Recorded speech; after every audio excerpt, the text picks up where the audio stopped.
No, it's off now. Okay, now it's on. Now it's working. Okay, so good night. Good good evening. Everything's backwards today. Good evening. Um, so we are continuing with this course related to this book, The Art of Happiness, by His Holiness the Dalai Lama and American psychiatrist Howard Cutler. So we start with some meditation to settle down our minds and see if we can get into a really positive state of mind.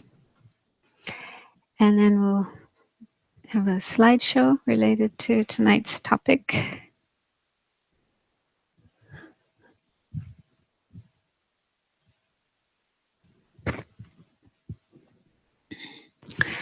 So be comfortable as much as you can.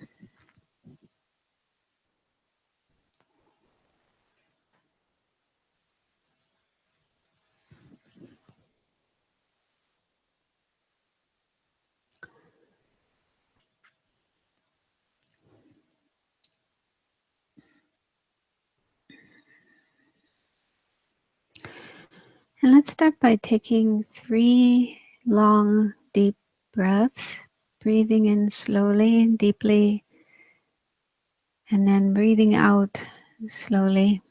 You can breathe out through your mouth and imagine if there's any tension in your body or in your mind, it goes out with the breath and vanishes in space. So do that for 3 breaths and then just resume normal breathing.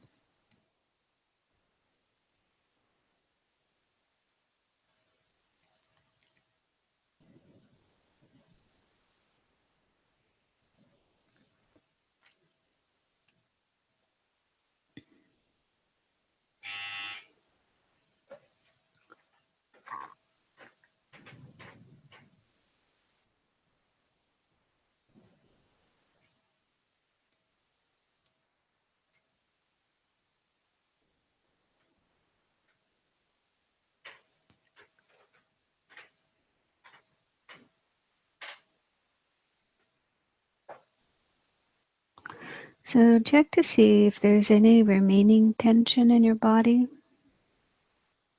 And if there is, see if you can let it go. You can imagine that it sort of turns to liquid and flows out of you, draining out of you, and imagine it going down below us into the earth, disappearing in the earth.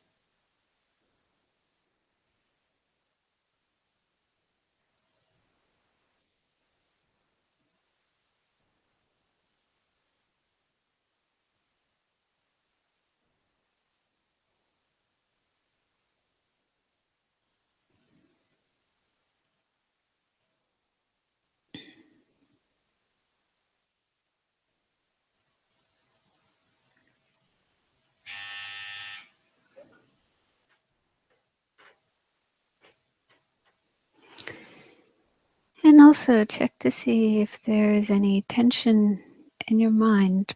This can mean any thoughts or disturbing emotions that might be left over from things that you did during the day or things that happened to you. So you might still be feeling some stress or unhappiness or irritation. So if there are any such thoughts or emotions, see if you can let them go. Think of them as being like clouds in the sky and let them just pass out of your mind, just like clouds passing out of the sky. So just let them go for now.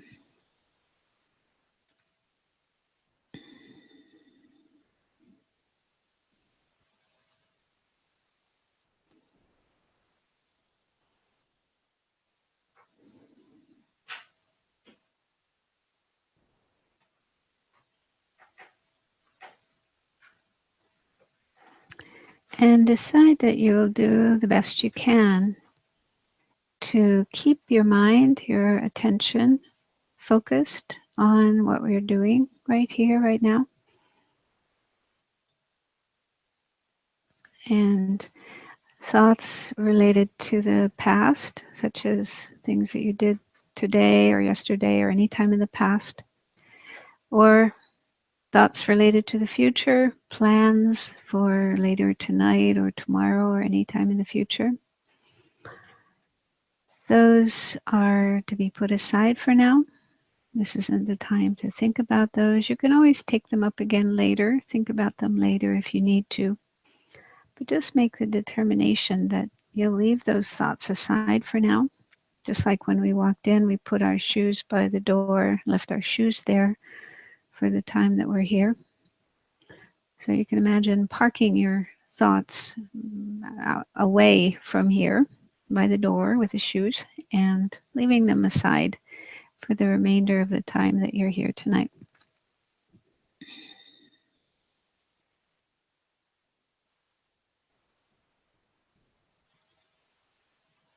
And let's also try to have a positive reason, a positive motivation for being here tonight.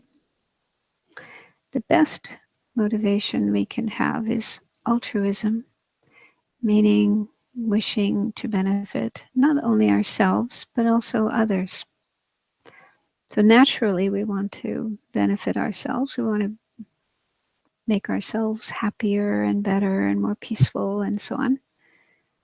But it's good if we can open up our mind, open up our heart to others and understand they want happiness just as much as we do. They want to be peaceful, happy, healthy, safe, have good experiences.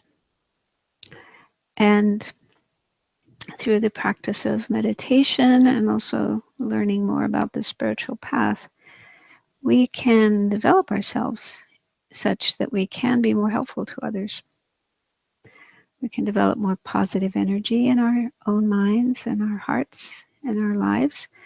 And then we can share that positive energy with others and bring them more peace and happiness and be less likely to do things that would be harmful, hurtful to others.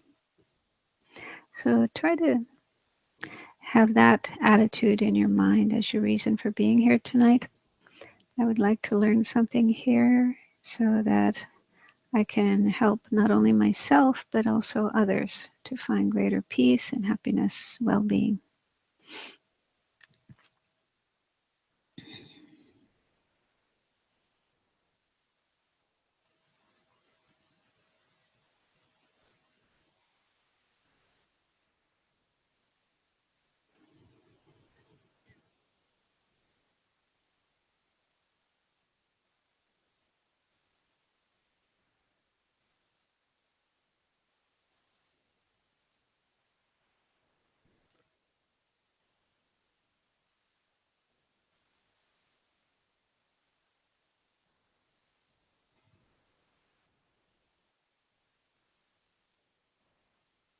So then for the main part of the meditation, let your mind, your awareness rest or ride on the breath, which simply means paying attention to the breath as it's coming in and going out.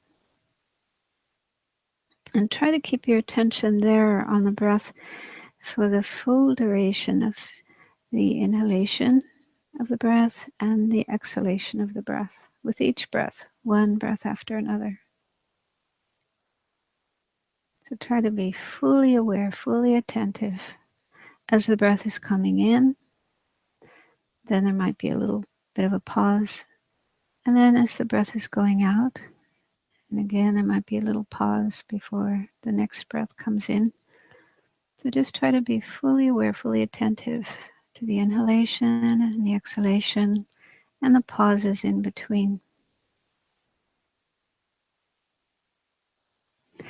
And anytime you notice that your mind has wandered away from the breath and is thinking about something else, making plans or getting caught up in memories of the past or whatever, any other object besides the breath. As soon as you realize that has happened, let go of that other thought or that other object. You can always take it up again later after the class tonight, but just for now, put those thoughts aside and just keep bringing your awareness back to the breath each time it wanders away.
So when we are watching our breath,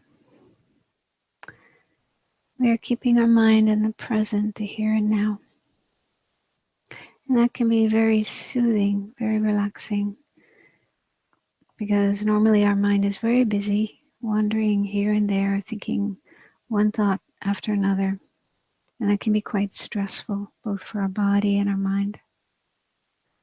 So watching the breath is like giving ourselves a break from our usual busyness. So it's good for us.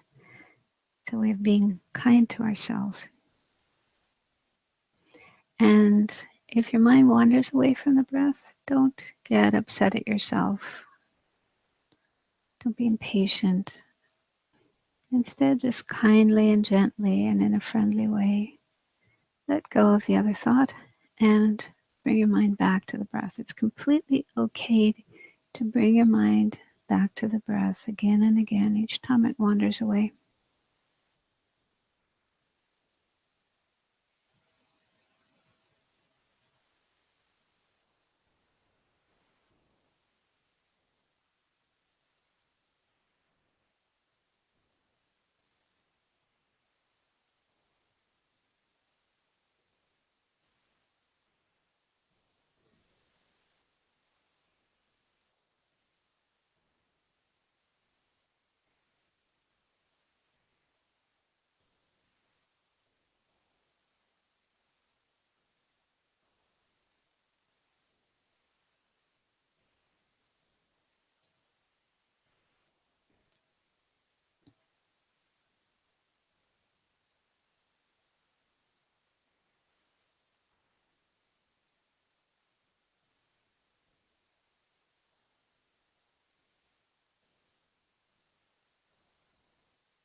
So we'll be doing some more meditation later as part of the class.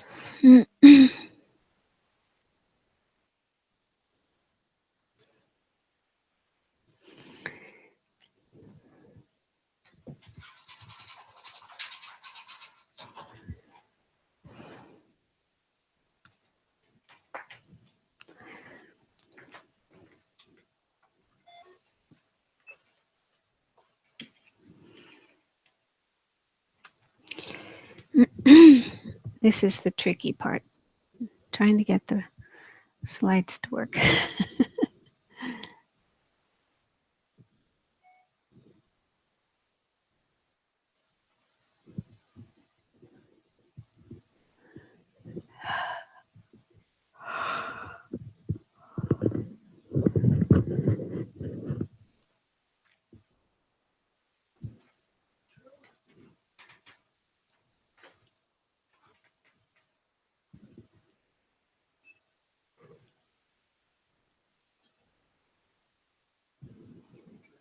Should be computer one, no?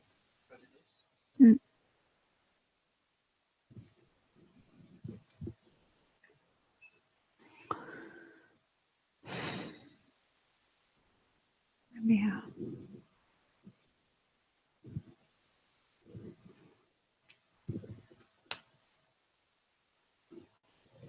Yeah. I plugged it in too soon.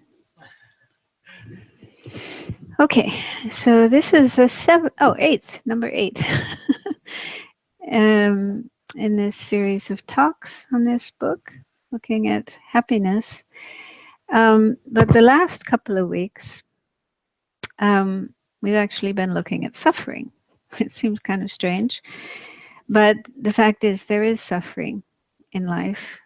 Problems, difficulties happen, even though we may wish to avoid them and try everything we can to avoid them, but they nevertheless happen.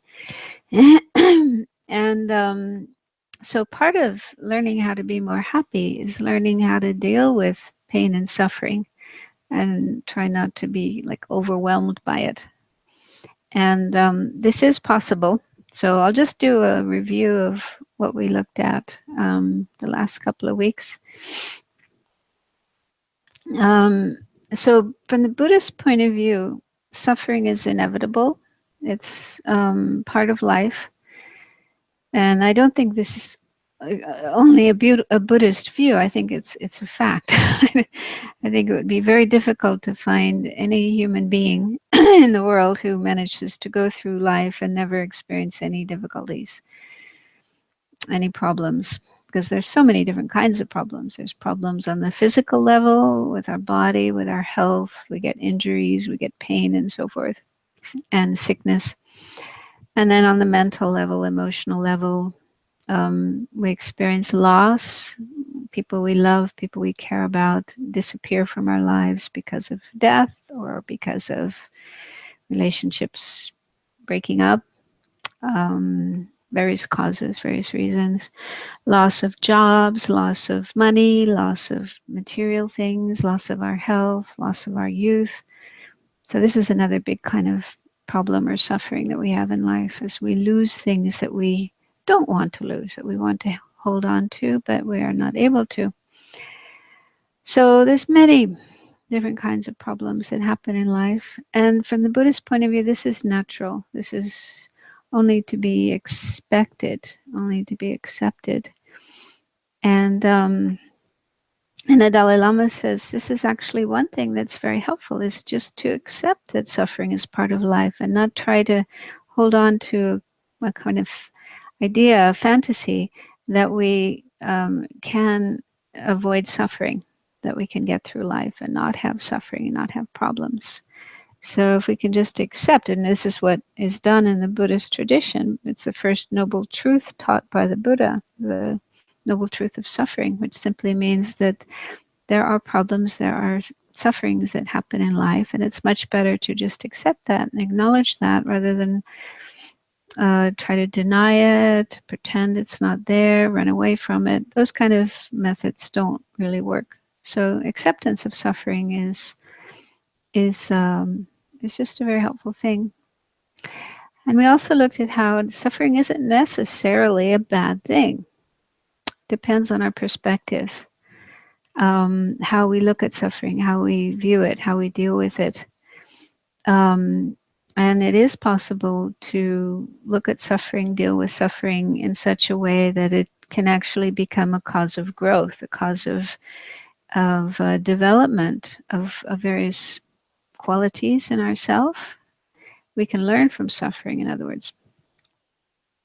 And then some Buddhist teachers have this saying, pain is inevitable, but suffering is optional. So the distinction there is that pain refers to the problems that happen to us. It could be physical pain, it could be mental pain, loss, grief, and so forth. So the unwanted things that happen to us in life, that's the meaning of pain. And then suffering is more the mental, the unhappiness, the worry, the anxiety, the anger, sometimes the depression. It's more like the mental reaction to the problems that happen in our life that actually make it worse. So instead of solving the problem, they increase it, they make it bigger, they make it worse. So that's optional. That's something we can avoid. And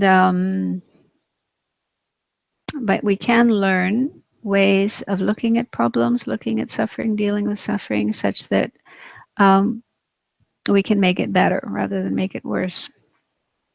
So a lot of it has to do with our perspective, and we can illustrate this by a story. I don't remember if I told this story or not, but it's a story from the Tibetan tradition about a young man who fell off a horse and broke his leg. And people were saying, "Oh, isn't that terrible? Isn't that too bad? Oh, how sad." And he said, "Well, maybe, maybe not." And then sometime later, shortly after that, a war broke out, and all the young men in that area were called off to fight in this war. And many of them were killed, many were injured, but this young man was spared having to go to the war because of his broken leg. So initially it looked like a bad thing, but in the end it turned out to be something beneficial. And a more contemporary example, I know a young man who lost his job a number of years ago, and many people are unhappy when they lose their jobs, but this guy wasn't unhappy. He was actually happy because he said there were lots of things that he wanted to do. For example, studying more Dharma, practicing Dharma. So losing his job gave him the opportunity to do other things that he didn't have time to. So he was actually happy about losing his job. So what could be a problem to one person could be something positive to somebody else. So again, it's just a question of how we look at it, how we deal with it. And if we have a negative reaction, for example, getting angry, upset, and full of self-pity, like, oh, poor me, complaining, or blaming other people. So having these kind of disturbing emotions in response to problems and suffering, the Buddha said it's like shooting ourselves with arrows. So in one sutra, the Buddha said that when a pain happens, when a problem happens to us, it's like being hit by an arrow. And that's already painful enough. But by the way we react to the problem, if we react in those sort of unskillful ways, it's like shooting ourselves with more arrows, just making more suffering for ourselves. Or another way of saying it would be adding more layers of unhappiness and problems to what's already there. And the good thing is we don't have to do this. We don't have to react negatively. We can learn and practice and train ourselves to deal with problems in more positive ways, more constructive ways. And we looked at a few of those last week. I don't know if any one of you was here. Do you remember any of the more sort of constructive ways of dealing with problems that we looked at last week?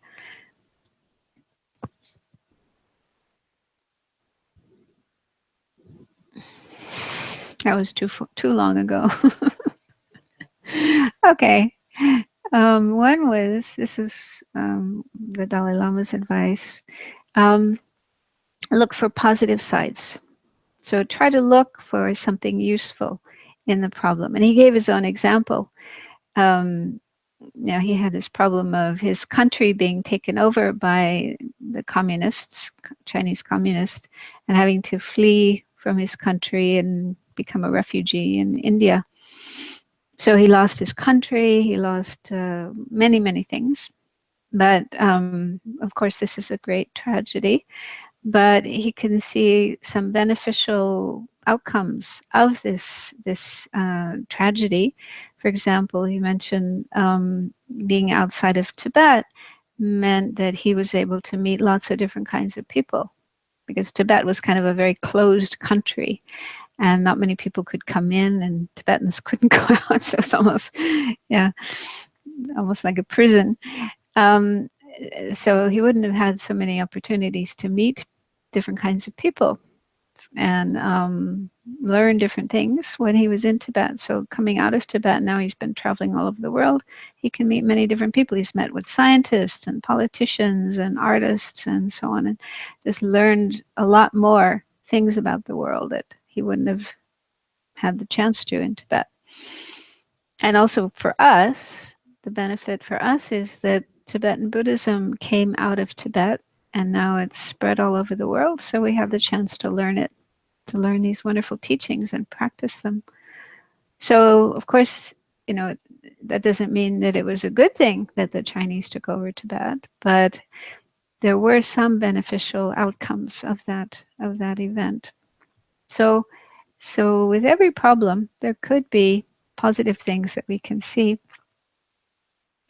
Another method he mentioned is what usually happens when we have a problem is that we tend to get obsessed about our problem, and we think and worry again and again and again about our problem, our situation, which is normal.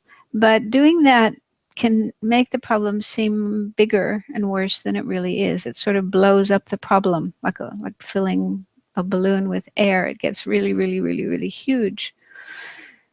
And then it can seem worse than it really is. We suffer more than we need to. So he says a useful thing to do is to not focus so much on me and my problem, but open up our mind and think about other people and realize other people have problems too, not only me. And thinking about other people can help us realize other people have problems like mine, and some people have even worse problems than mine. And that can actually help our problems seem smaller and more manageable. Yeah, when we think about, like right now, what's happening in the world, there's so many people. I just read something the other day about the number of refugees. It's just huge, something like 65 million refugees in the world, which is more than there has ever been before. That means so many people have lost their homes. They're away from their homes, their countries. They've lost families. They've lost belongings. And some of them are in very uncomfortable, very difficult situations, very uncertain situations. They don't know where they're going to be in the future and so on. Have difficulties getting basic necessities, food, water, clothing, shelter, and so forth. So there's a huge number of people living in really, really, really difficult conditions right now. So if we think about those people and their problems, and then we look at our problems can seem relatively small. That's not to deny our problems, to escape from them, not deal with them, but it just helps us to see that our problems are not as huge and unbearable and unmanageable as they can sometimes appear. And then when our problems seem smaller, then we can actually feel more courage and strength in being able to deal with them. We can feel, oh, I can manage my problems. They're not unmanageable, they're manageable. Does that make sense?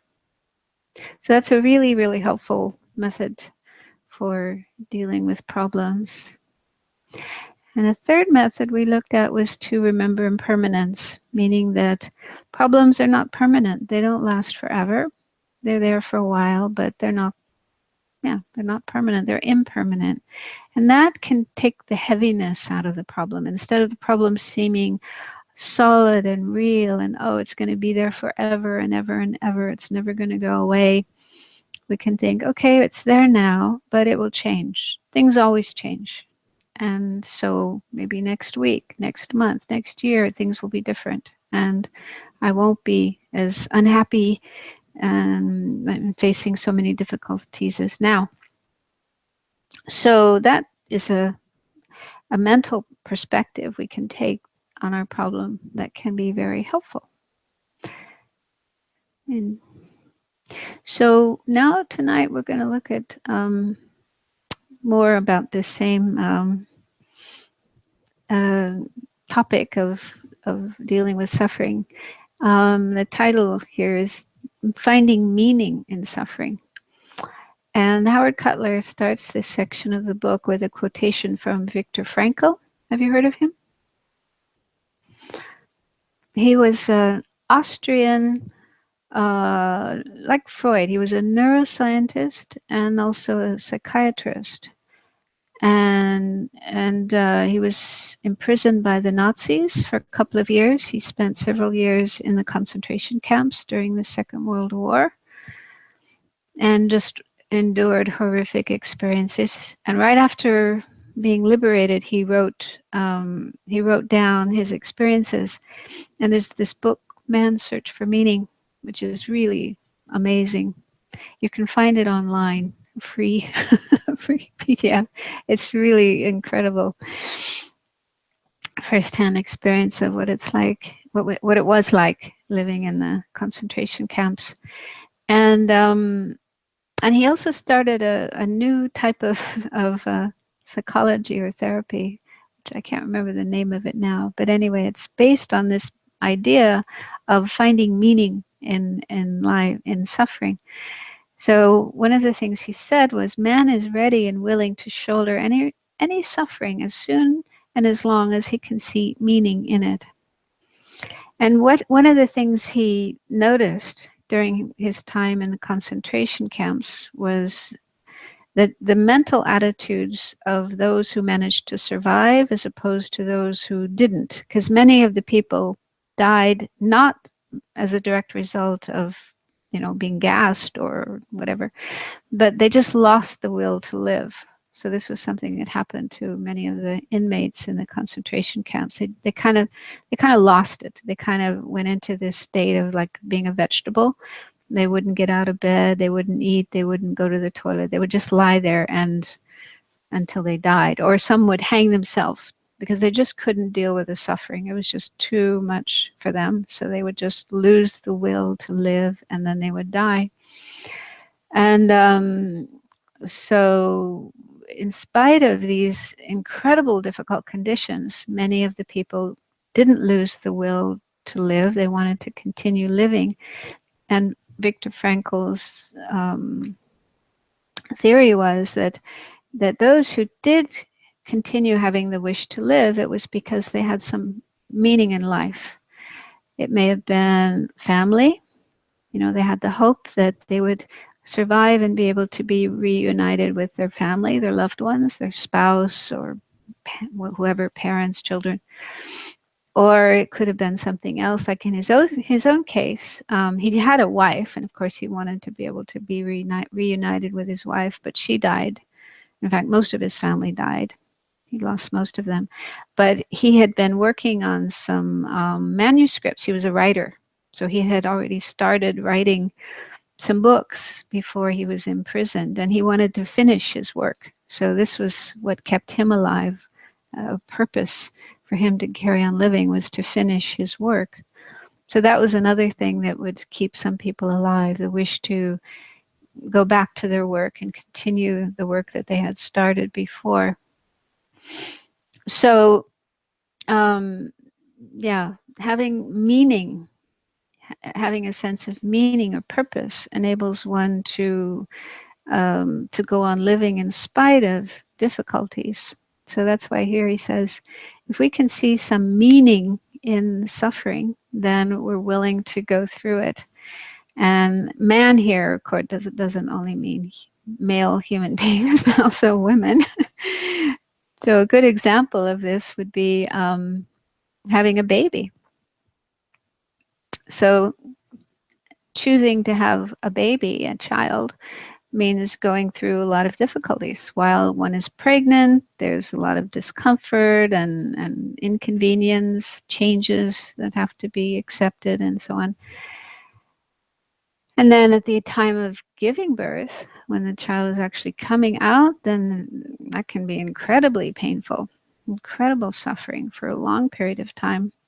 So in spite of this pain and suffering of bearing a child and giving birth to a child, many people go through it. And it's because they see meaning in it. They see a meaning or purpose in going through that suffering. Another example would be athletes. So becoming an athlete means you have to spend long hours training your body, sometimes, I don't know, 8 hours, 10 hours a day, working hard physically. And that can be quite uncomfortable. And you can also get injured. And that means a lot of pain. And yet people go through that. They endure this difficulty, this pain, because they see some meaning in it. Maybe they wish to be in the Olympics, or wish to be part of a team, and of course win. Everybody wants to win. Nobody wants to lose. So the idea of winning games or winning medals in the Olympics and so on keeps people going in spite of the difficulties.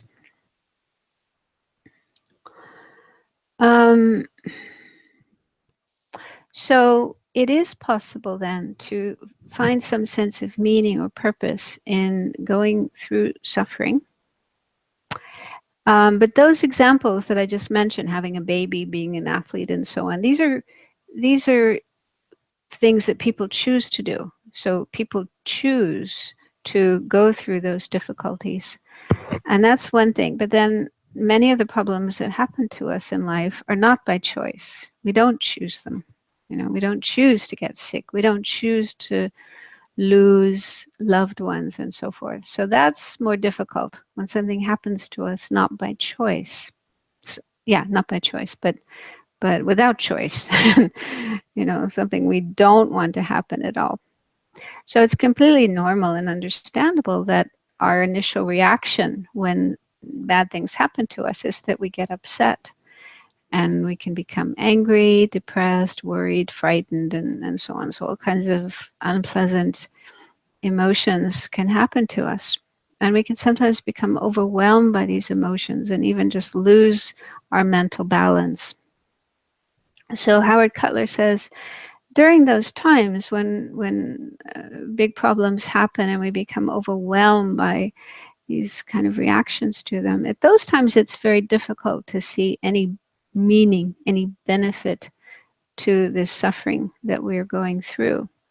But what he says is, he recommends that in between the times that we're really suffering, when things are going okay in our life, we're not facing too many problems. At those times, if we can think about, reflect on, contemplate suffering, and think about a positive response to suffering, how we can deal with suffering in a positive way. So to prepare ourselves for when suffering happens, then when it does happen to us, we will be better prepared for it and we'll be able to handle it better.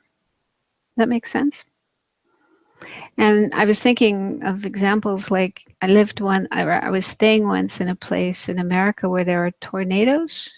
Tornadoes? I think that's these twisters, those things, which can be incredibly destructive. They can just rip up houses and trees and cars and so forth. So in that area, people have shelters, usually like a basement under the house, a place where you can go. So if one of those storms comes along, you run into your shelter, and then usually it has some water and food, and in case you have to stay down there for a number of hours or a number of days before the storm passes. So in that way, you prepare yourself. You know there might be this terrible storm coming, and so you're prepared for it. You know what to do when it happens. And so this is a similar idea. If we can accept that problems, difficulties, sufferings will happen to us in life, and we prepare ourselves for them mentally. We think about, okay, when those things happen to me, what can I do? How can I deal with them so that I'm less likely to get overwhelmed by them, less likely to react in ways that just increase the suffering rather than decrease it.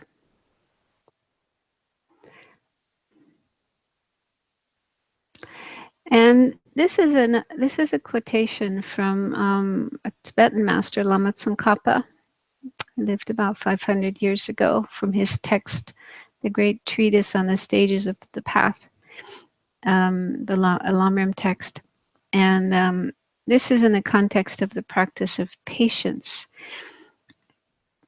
There's different kinds of patience, and one kind of patience is called the patience of learning to deal with suffering.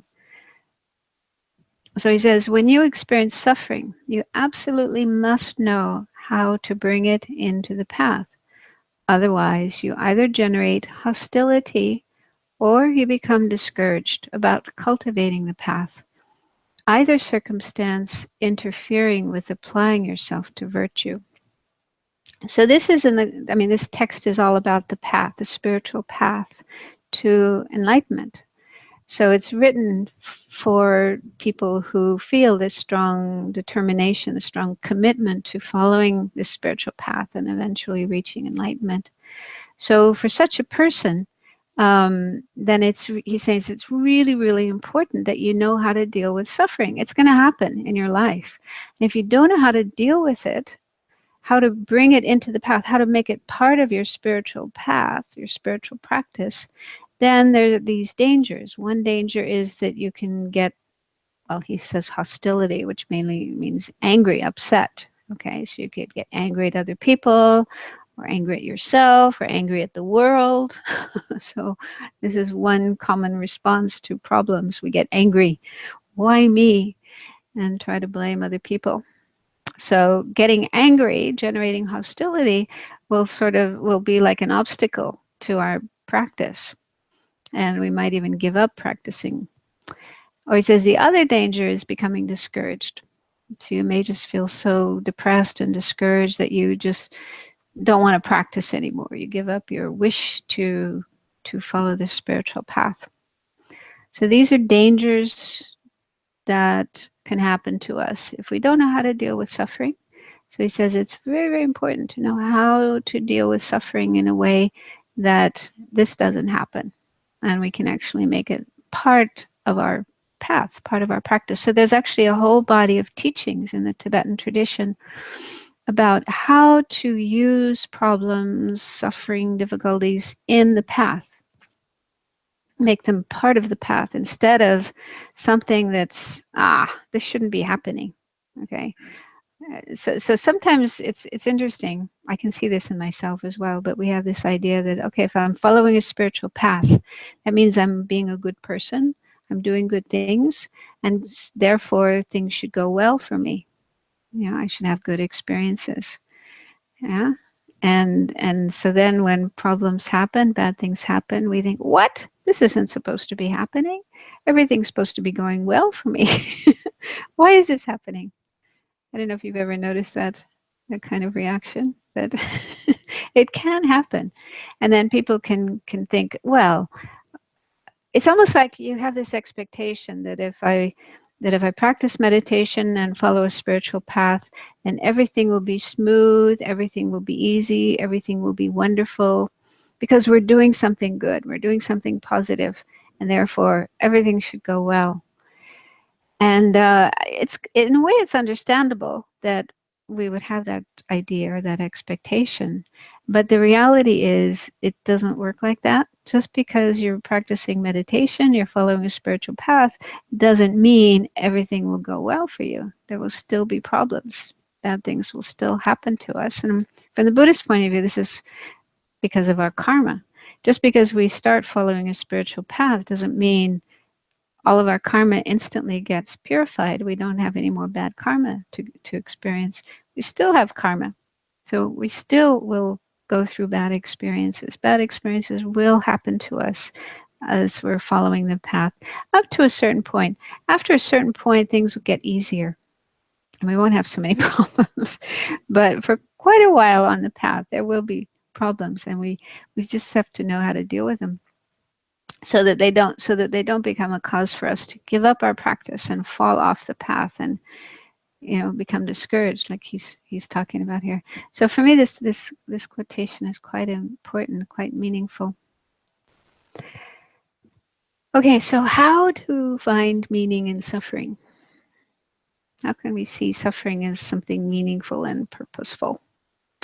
So one way is through religion. So Howard Cutler mentions that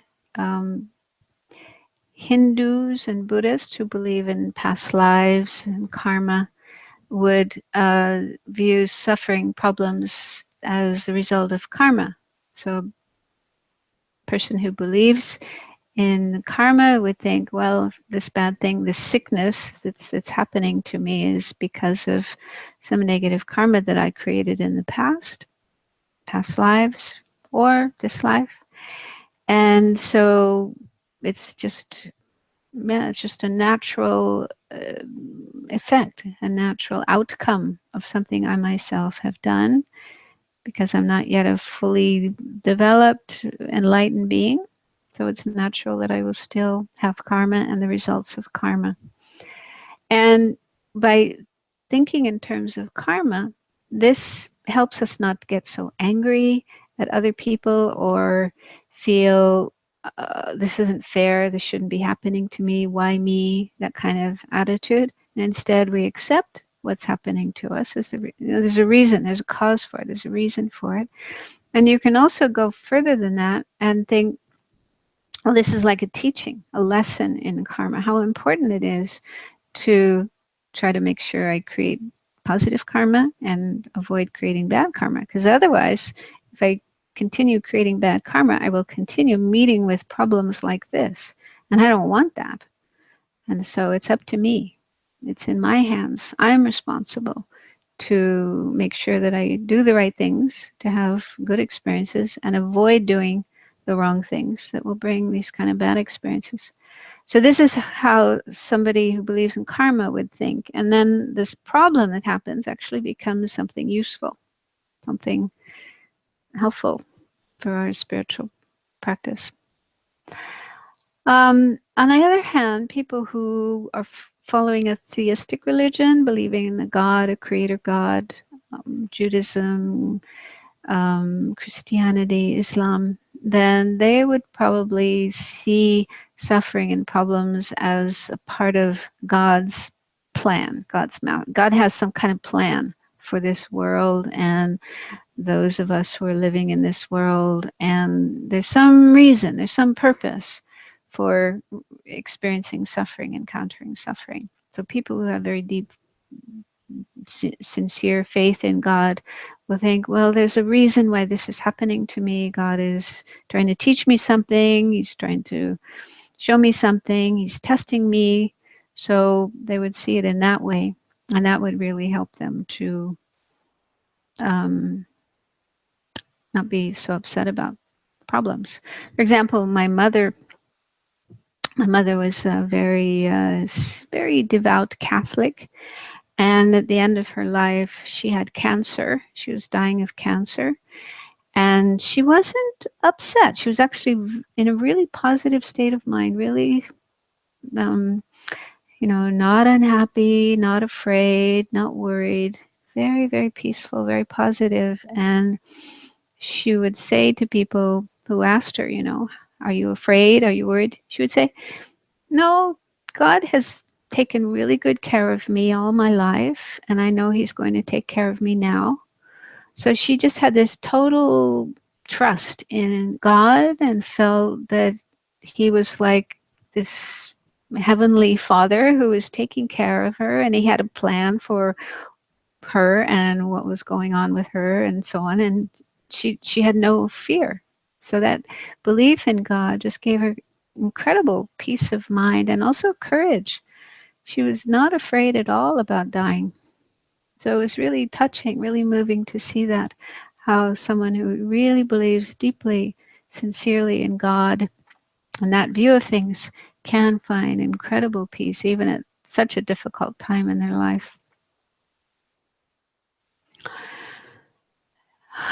And then for people who have no religion, uh, then they could still see meaning in suffering. They might see it as a way to become stronger, wiser, more creative, more compassionate.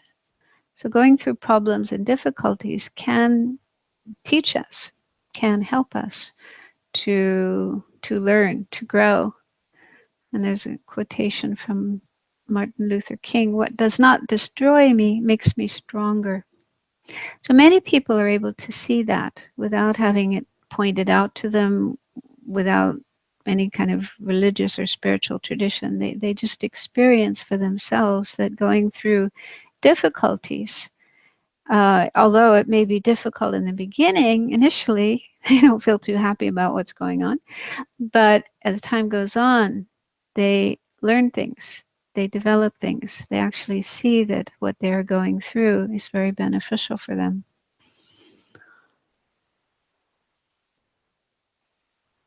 So these are just some different ways in which people are able to find meaning in suffering. And then, let me just go through this section. It's quite interesting. He mentions in the book about physical pain. Often physical pain is really difficult, especially if it's chronic pain. And people sometimes feel, what's the use of going through this pain? Where, how is this meaningful? How is this beneficial? And he mentions this person I'd never heard of before, Dr. Paul Brand, who wrote a book called Pain, the Gift Nobody Wants. So this man was born in India. His parents were missionaries, and they worked among people suffering from leprosy. So as a child, he grew up in India with a lot of lepers, people suffering from leprosy around him. And I don't know if you've ever met anybody with leprosy, but even now you see people in India and in Asia who suffer from leprosy, and they often don't have any fingers. They've lost fingers and toes, and sometimes they just have a stump here, not even a hand. And previously, it was thought that it was leprosy itself that caused this, that would cause fingers and toes to fall away. But this guy discovered, later he became a doctor and he did research into this, that it's not the leprosy itself that causes this, but what happens is leprosy causes you to become numb. You don't have any sensations of pain. And so he would see this as a child. He would see these people suffering from leprosy, and they would sometimes stick their hand into a fire and pull something out, and they felt no pain from the fire. Or he would see people walking around, with broken skin. They're still walking on their feet or stumps of feet, not feeling any pain. And so this is actually the cause of losing parts of the body. It's not the leprosy itself, but because they have no pain, they have no sensation. So they don't know that they need to avoid doing something. Does that make sense? And then they just continue to damage themselves. They continue to damage their hands and their feet, and eventually they fall away. So he made this discovery that pain is actually not such a bad thing. having pain is actually a positive thing. It's a sophisticated biological system that warns us of damage to our body and thus protects us. So the fact that we experience pain in our body is a positive thing, because it's like in the book, he says it's like a speech. It's like our body is saying to us, there's a problem here you need to look at, you need to take care of, you need to give attention to. So having pain actually is a good thing, because then we learn not to put our hand in the fire or not to touch something hot, because immediately we feel this unbearable pain. We withdraw from that. We protect ourselves from fire, from hot things, okay? Because if we don't protect ourselves from those, then, we're going to get a lot of burns. Our skin will get burned. So pain is actually like a good thing to protect ourselves from damage to our body. And so he wrote this whole book about how, instead of seeing pain as a kind of enemy, um, we can see it as something helpful for us. Mm.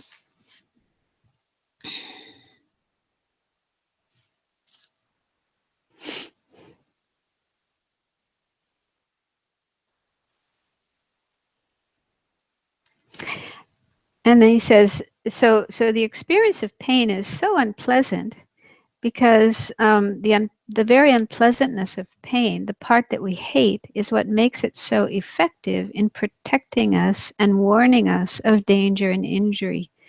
The unpleasant quality of pain forces the entire human organism to attend to the problem. So, anyway, it's an interesting idea, and he says that we can train our mind. We can learn to see pain not as a bad thing, not as an enemy, but as something helpful for us. And by having a different attitude towards pain, a more positive attitude towards pain, that will help us to deal with pain better. Because a big part of it is not so much the pain itself, but how we respond to it. We get upset, we freak out, we have fear, worry, anger, and that makes it worse, having these kind of mental reactions. So if we can change our attitude towards pain and not have those kind of negative mental reactions, then the way we experience pain will be lighter, will be easier.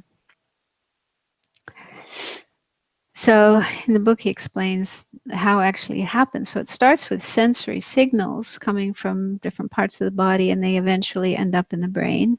And there, it's in the brain that the mind converts pain into suffering. The mind makes a kind of judgment, a kind of conceptualization about these signals, these sensory signals, and calls them suffering. But we don't have to do that. So what he says is actually very similar to Buddhism.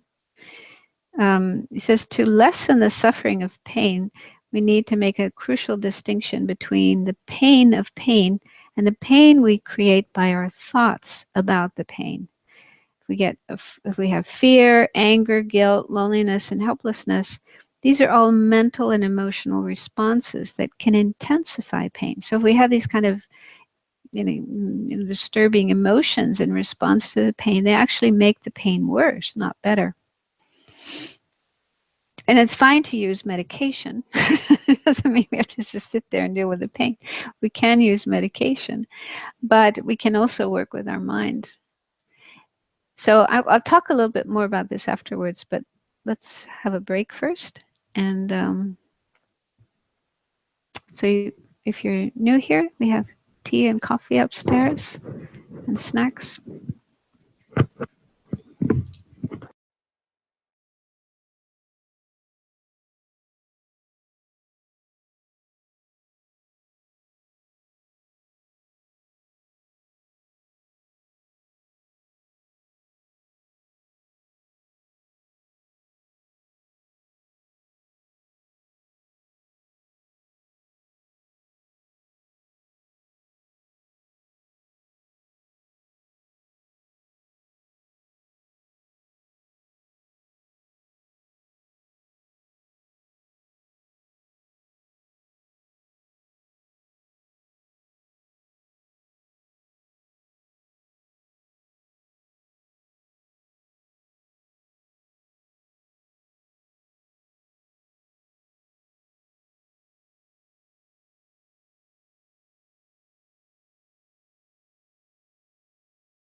So this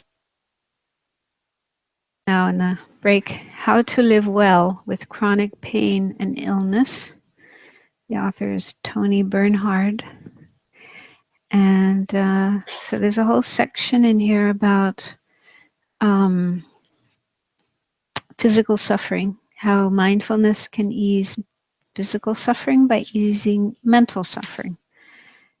He says there's 3 components to physical discomfort. One is the unpleasant physical sensation itself. Could be pain, aching muscles, fatigue. And then the second component is your emotional reaction to that. Could be frustration, irritation, fear. Okay, so there's the pain, or the basic sensations themselves, and then there's an emotional reaction to that. And then on top of that, there could be thoughts related to the pain and your emotions. And these are stories that you tell yourself and then you believe in without question. For example, this pain will never go away. I can't be. So it's like, conceptualizations that your mind comes up with. Like she said for herself, when she became ill, her mind, she was upset, of course, and then her mind made up these stories, like thinking, oh, my illness is ruining my partner's life. I've ruined my partner's life. No one cares about my pain. So her mind was telling these stories to herself, and that just makes things worse. So it's like there's these layers. So first of all, there's the physical discomfort or pain. That's already bad enough. Then on top of that, there's emotions that arise as in response to that, and that can make things worse. Then on top of that, there's the stories that the mind comes up with. So she says one thing that we can do, one practice that we can do, is to just bring mindfulness to what is going on. Just pay attention to what is happening and try to notice the pain itself, but also notice what kind of emotions are arising in response to the pain and what kind of thoughts are also going on in the mind. And by paying attention and noticing these different layers of what's actually happening and accepting what's happening instead of rejecting it, trying to push it away, trying to deny it, just accept it and let it go. Because this is basically what we do in the practice of mindfulness, is paying attention to whatever's happening, accepting it with an attitude of kindness and warmth and friendliness, and then letting it go. Because all of these experiences are actually impermanent. They come and they go. They come and they go. They're not permanent and fixed things, but they come and go. And even pain. I mean, I tried this once with a headache that I had that had been going on for a couple of days. And I was trying to go to sleep one night, and so I decided to just focus on the pain and watch it with mindfulness. And it was actually quite fascinating to see that it's actually coming and going and throbbing and, moving. So you can actually observe. It's not this solid, continuous ball or block of pain, but it's actually, a lot of different things going on, a lot of changes going on. And I got so fascinated with, just observing what was happening moment by moment by moment, that before I knew it, I was asleep. Before I couldn't go to sleep because of the pain, and then I did go to sleep just by paying attention to what was happening. And then when I woke up in the morning, it was gone. The headache was gone.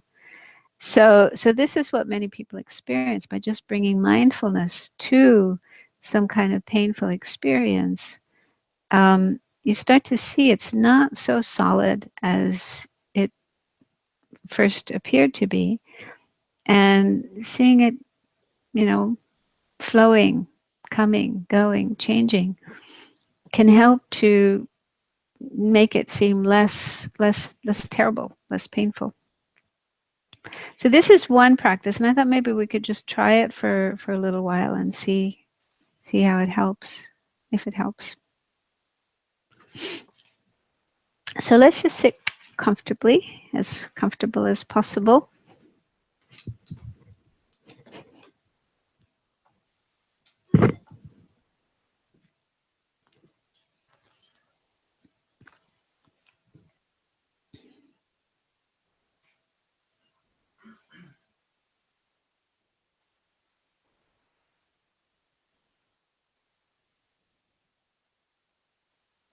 And let your breathing flow in and out in a natural rhythm. In other words, just allow your body to breathe without interfering with the breath or trying to control the breath. So step back from that kind of attitude about the breath and just let the body breathe. And with your mind, just lightly observe or be aware of the breath coming in, going out, which mainly means being aware of the sensations in your body associated with the breath. What kind of sensations are happening moment by moment as the breath is flowing in and as it's flowing out?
Now, see if you can notice if there's any pain or discomfort anywhere in your body.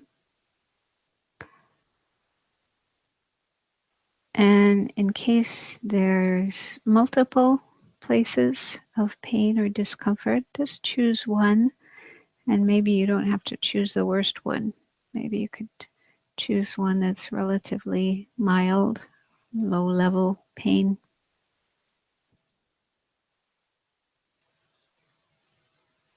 Just put your awareness there at that place.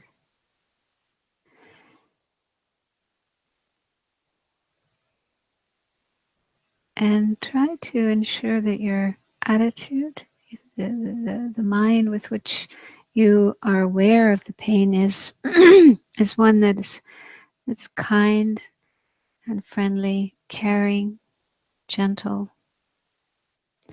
Just as, for example, if someone you love, someone you care about is going through problems or some kind of painful experiences, you might touch this person in a very gentle and caring way.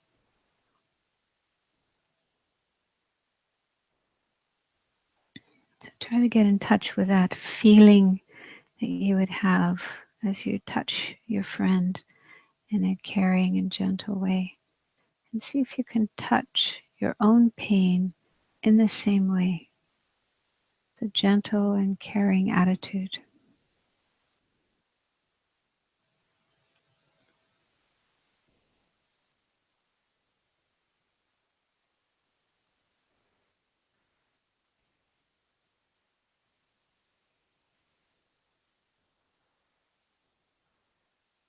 And continue to pay attention to this place of pain or discomfort.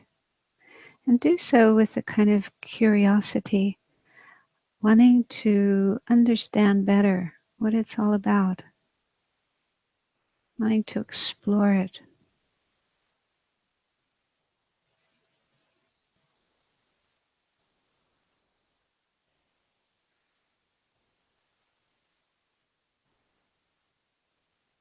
Just try to observe as much as you can about this physical situation, this physical pain or discomfort.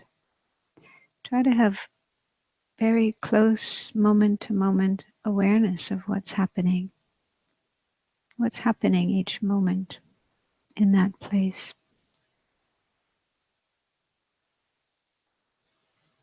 And you can give names or labels to the sensations that you notice.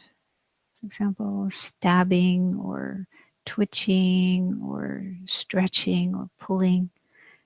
So you can sort of describe the sensations that you notice moment by moment.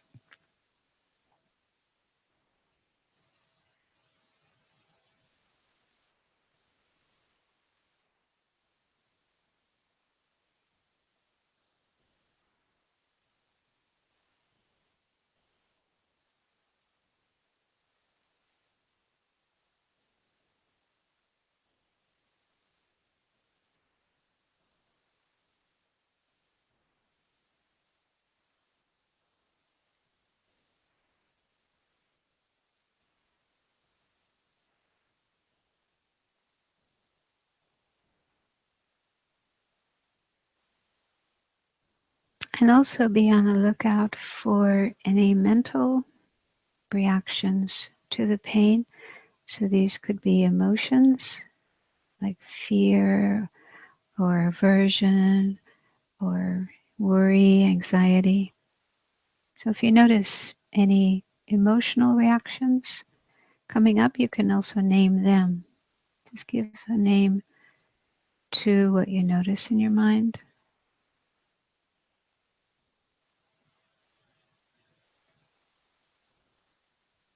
And remember that all of these experiences are momentary, meaning they just arise and they last a moment and then they pass. None of them are permanent. None of them are continuously always there exactly the same way. Like every single moment, there are actually different things happening. So just try to pay attention and notice these different experiences arising and passing.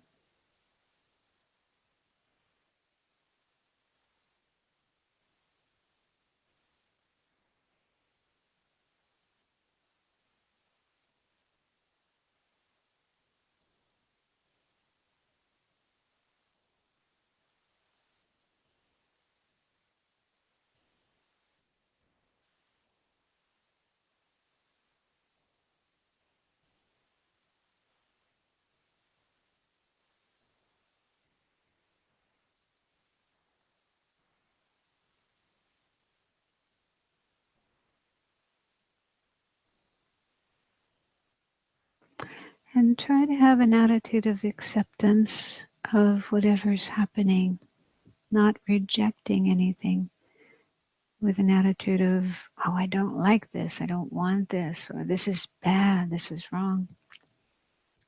So try to be completely free of judgmentalness and rejection. Instead, just be very genuine, very real, very honest with what's happening in each moment without judging it as good or bad, right or wrong.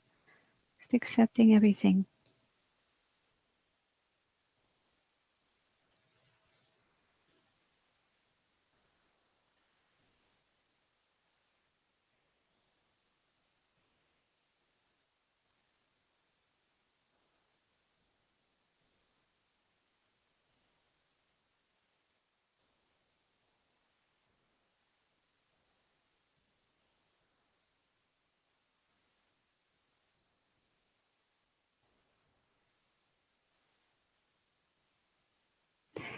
And if at any point the pain, the discomfort, the emotions become too strong and it's hard to deal with, you can come back to the breath.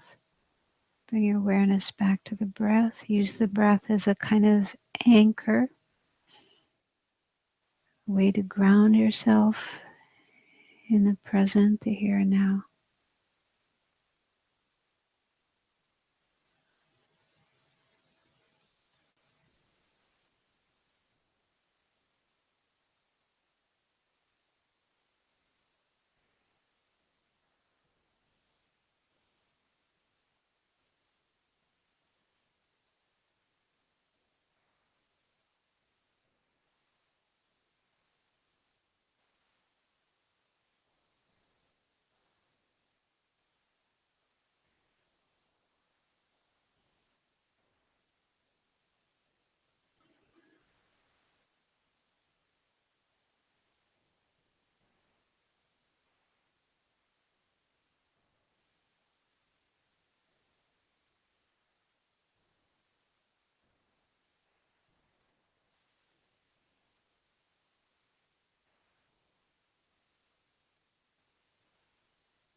Another method in this book is, instead of focusing on the part of the body where there's pain or discomfort, focus instead on a part of the body where there is no pain, no discomfort, part of the body that feels completely okay.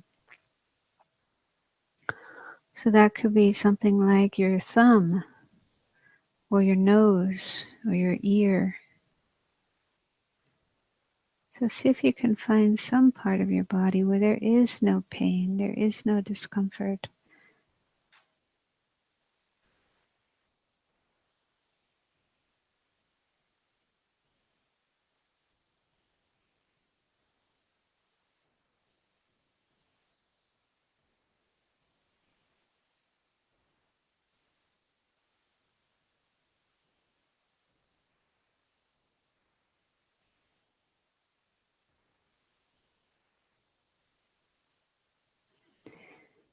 So keep your awareness there at that point and just have a sense of appreciation that there are places in your body, there are parts of your body where there is no pain, no discomfort. And that way you realize the pain is not pervasive, it's not everywhere in your body, it's only in some places.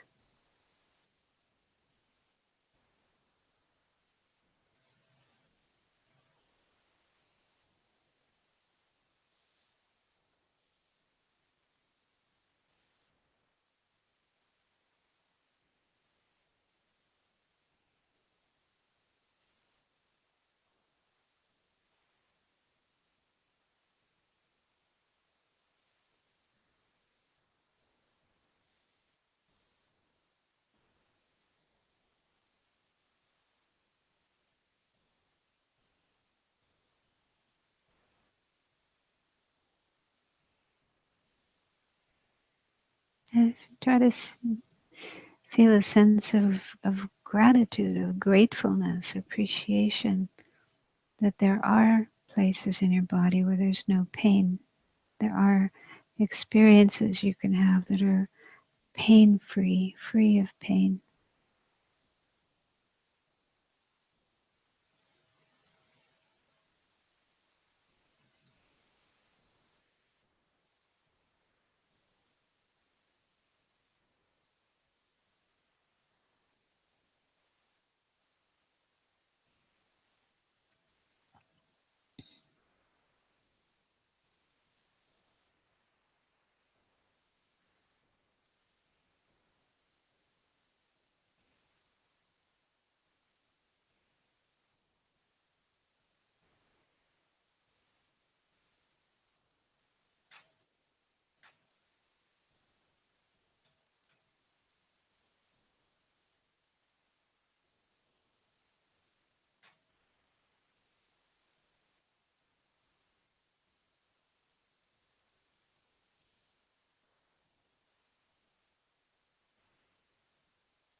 Did any of you have any experiences of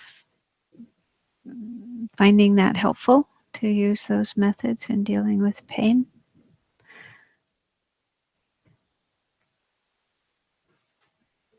Yeah. Yeah.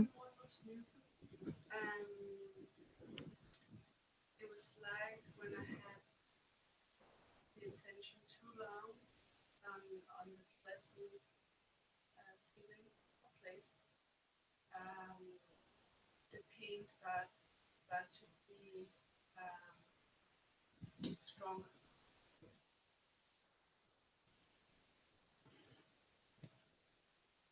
I see pain as kind of a little kid or something that doesn't get attention, but it's a way Yeah, uh, yeah, of letting you know that they're there. And yeah, when you give them attention, the pain disappears. yeah, For yeah. me, anyway. Mm. Yeah, it's also something new to me. But when I read it, I thought it does make sense because um, it said that our brain has a negative bias. Our brain is wired to pay more attention to negative things than positive things. Uh, so when there's something negative, like a feeling of discomfort in our body or something outside of us, our mind tends to just focus on that and really pay a lot of attention to that. And then sometimes that can seem like all there is. There's only that bad thing. And that seems to then pervade everything else. So I thought this could be quite a useful technique. And the way she describes it as well is to realize that the pain isn't everywhere in your body. There are places in the body which are free of the pain. So maybe that could be very helpful if, like in her case, there's chronic pain. It's like continuous, all the time. And it's useful to recognize that it's actually not 100% in the body, but there are other areas that are pain free. So maybe it could be a good to intersperse, Yeah. paying attention to the pain and other times paying attention to something that's free of pain. I felt actually the same as that felt like screaming babies that just wanted attention. Mm.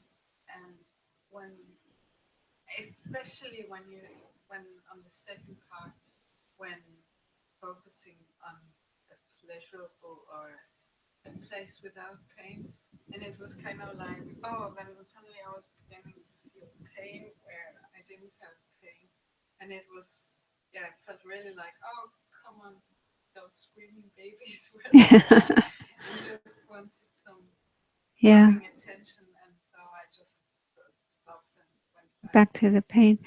Yeah, so I think you can find your own way of doing it. And if it seems that it's better to just stay focused on the pain and kind of go more deeply into that and explore that, then Because I think that I try to escape the pain all the time. yeah. And that is my issue. Kind of try to overkill it.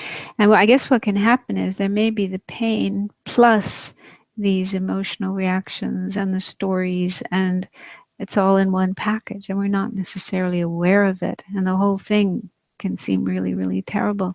And then if we give attention to it, we focus attention on it, we can start to see the different elements, the different parts, the different facets. Oh, there's the sensation, then there's aversion and there's fear and there's stories and so forth. So when you can start to see it more clearly and separate out the different parts of it, then you can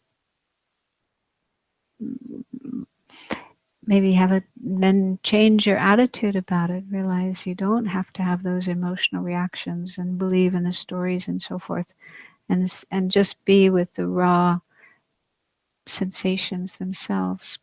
So I mean, this is, I think, to be able to work with these methods, one needs to take time and do it again and again, and then maybe spend as much time as you want. So I was just kind of introducing the method, and you could try it on your own.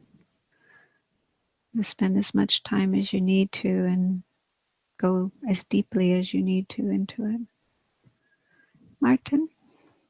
I think I got more pain to because I focus on, but thought it was interesting to look at it because you always tend to push it away or give it no attention because you don't want it. But it was something new to try to look at it. Maybe I think I got more pain, but my emotions around it got louder. There's actually a whole meditation on pain in a book called Mindfulness in Plain English, which is sort of a classic. I don't know if you've heard of it, but in America it was sort of a classic book on mindfulness written by a Sri Lankan teacher named Bhante Gunaratana. And in that book, there's a whole meditation on pain. And the way he explains it is there's the pain itself, the whatever physical sensation. And he said, first of all, try whatever you can to get rid of the pain. You know, you might need to make adjustments to your sitting, the way you're sitting, or the clothing that you're wearing, the kind of cushion you're sitting on, whatever. Or maybe see your doctor. It could be something curable. So he says, try to prevent it, try to cure it, in whatever way you can. But in spite of doing all those things, there might still be pain when you meditate. And so he says, so if there is pain, and he also talks about the importance of focusing on it. And he said, first of all, there's usually tension. The muscles around the pain are probably quite tense. That's just the body's natural reaction, is to be tense. He says, pay attention to those muscles, feel the tension, and then mentally release the tension, relax those muscles. So that's the first step, is to relax the muscles in that area of pain. Try to let go of the tension, and that will probably help a lot. And then the second step, he says, is to relax the mental tension. The mental tension, he says, would be things like fear, aversion, resistance. I don't want this. I don't like this. So try to be aware of those mental reactions to the pain and let them go. Just let those, see that those are just thoughts. Those are just states of mind, and let them go. And then just go right into the pain itself and become like one with it. The way he describes it is becoming like one with it. And he says, if you do that, what can happen is the pain just disappears. You become free of the pain. And a few times I've led this meditation in groups of people, and people told me, wow, I had this really terrible pain before, and during the meditation, it just vanished. So, I mean, if anyone's interested, I have this meditation on my computer. I can send it to you if you give me your email address. I'm happy to share things like that because they can be really helpful. But it's something, he says, it may not work every time. It may not work the first time, but if you keep trying and start with smaller pains and gradually work on more difficult ones. And then he says, when you can do this with physical pain, you can also learn to do it with mental pain, things like depression, feelings, painful mental feelings that are there.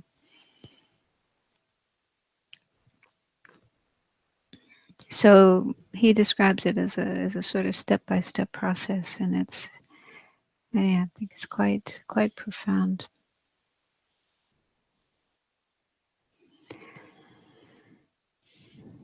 And she also mentions the body scan. Doing a body scan can also be very helpful.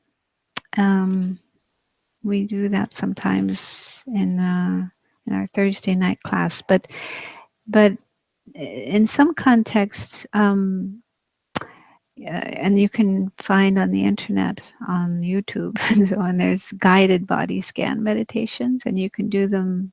So you can just go onto one of those and do it along with the voice. And sometimes they advise you to do it lying down, which could be helpful for some people. If sitting up is too uncomfortable and too painful, you could try it lying down. And it might be easier to relax when you're lying down than when you're sitting up. So that's a method that people often find very helpful because you're going through your whole body.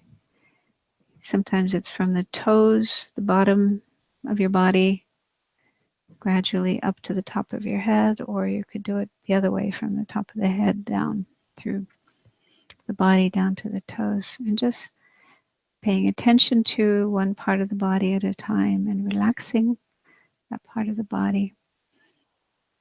So that can be helpful.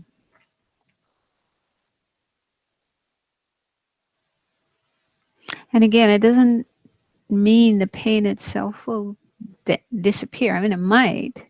That could happen. That does happen sometimes. But even if it doesn't, if the pain is still there, you might notice the mental attitude, your state of mind, the way you're dealing with the pain, that can change. That can become lighter. And if that is better, the mental response is better, then you probably find the experience of the pain itself is better. It's more bearable. So I was actually planning to go on and talk about Tonglen tonight, but we've run out of time, so I'll leave that for next week. Tonglen is a practice in the Tibetan tradition. It means taking and giving. And it's a meditation that you do. You can start with your own suffering, use it with your own suffering, and you can also use it when you're more comfortable doing so. You can use it for other people's suffering. So when there's someone else you know or someone else around who seems to be unhappy or in pain or whatever, you can do this meditation when you feel compassion for that other person and imagine taking the suffering away from them and into yourself, and then sending out your positive energy, your happiness, your good, whatever good things you have, sending that to the person, wishing that they will feel better and have more happiness and peace. So it's a very powerful practice. And we don't have time tonight, but we'll do it next week for those who come.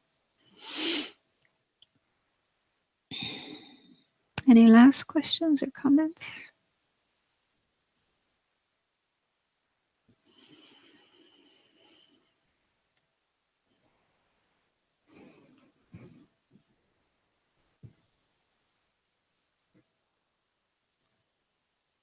Just wanted to comment on what Martin said with the pain getting stronger. As a work as a therapist, I use this kind of meditation all the time, and it's just want to say that's really normal that the pain gets stronger.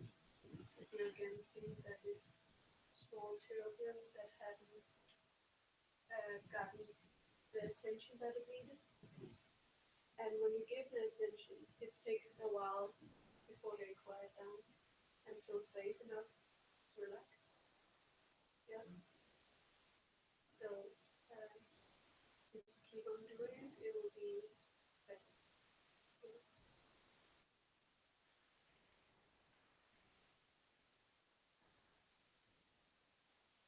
That makes sense. And I think sometimes pain may have a relation with some problem in our life, some emotional problem. It could even be childhood, some unresolved issue. So that and maybe we haven't been taking care of that. We haven't been dealing with that. We've been trying to avoid that and so on. And that's manifesting as physical pain. So when we give attention, we put our attention on the physical pain, then sometimes that emotional stuff will come up. So we might have images or feelings or memories or whatever coming up in relation to the physical pain. Yeah. So you have to be quite courageous exploring your mind, exploring your feelings, whether physical or mental or both, because it can take you into places that maybe you always tried to avoid. But if we don't go into those places and we don't deal with whatever's there, then they don't go away by themselves. That's what I always think. They're not going to go away by themselves. They need to be dealt with. And if we can look at them and deal with them, bringing this attitude of kindness and compassion and love, and acceptance, then definitely we can heal those things. It may take time, but it's much better than spending our life trying to run away from them, because you can't really run away. There's really no running away. They keep chasing you. They keep chasing you, huh? I mean, you can try. You can try, but eventually, they're just going to keep following you. So eventually they need to be dealt with. And once you do face those things, you discover actually they're not really that bad. Sometimes, when we're running away from them, they can seem much, much worse and more frightening and more horrible than they are. But when we turn around and face them and really look at them, we discover they're not really that bad. I don't know if you've ever had that experience. Yeah. They're not really as bad and as scary as they appear to be.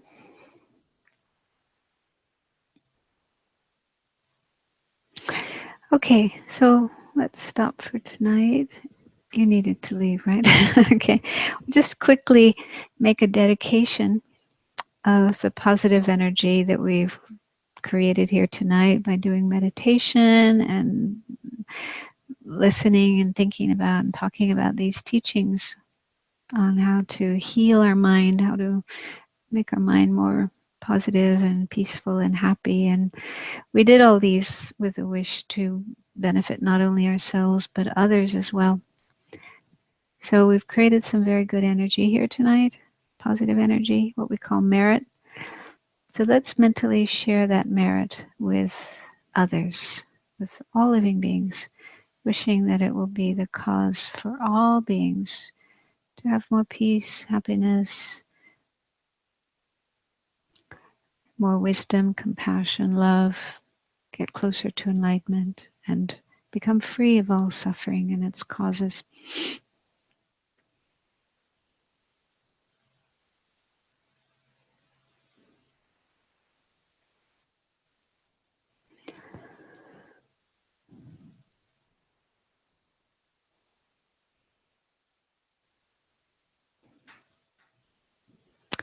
Okay, thank you. Good night.